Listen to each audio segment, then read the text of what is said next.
If your marriage has any of these four things, then that's a sign that it's not in a good place and could use some work.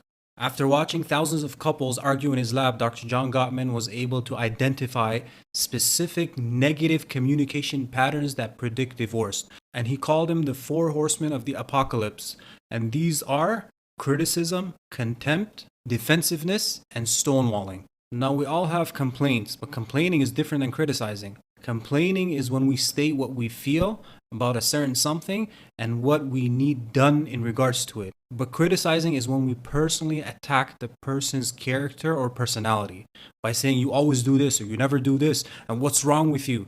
It becomes personal attack against the individual themselves. And when someone is being criticized, their character is being assassinated, are they going to listen? Chances are they're not going to listen. The next thing is contempt. And this is the most dangerous of them all because this shows a sense of superiority over the other person. And this is where pride comes in, that I'm better than you. You don't know what you're talking about. Let me tell you how it's done. And this is very destructive because how can there be respect in a marriage when a person thinks they're better than the other person? So when contempt is present in a marriage, it is leading down a very bad path because this only leads to more conflict. So when criticism and contempt are present, then naturally the next thing is the person is going to get defensive because nobody wants to take the attack. And that is their way to react, to protect themselves, that they become defensive. And when a person becomes defensive, they're not paying attention to anything that's being said about them. Rather, now they are going to attack and start blaming the other person. That it's all your fault. You're the reason all this is happening. Only if you were to change, then things would change. They're not taking any responsibility. And how can they take responsibility when they're being attacked in the first place?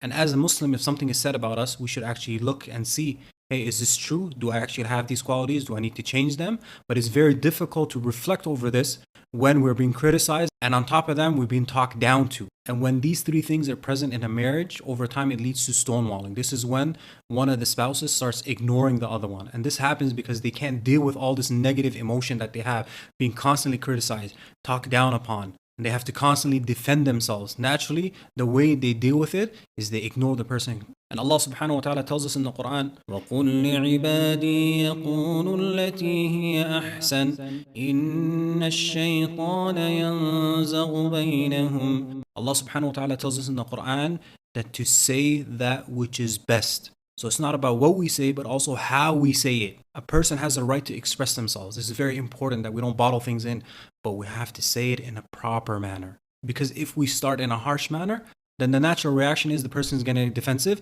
and it's going to lead to more conflict and nothing's going to get resolved. But if we start in a gentle way, we'll be able to express ourselves without criticizing, and we should never have the sense of pride that we're better than the other person, because this will only lead to more conflict.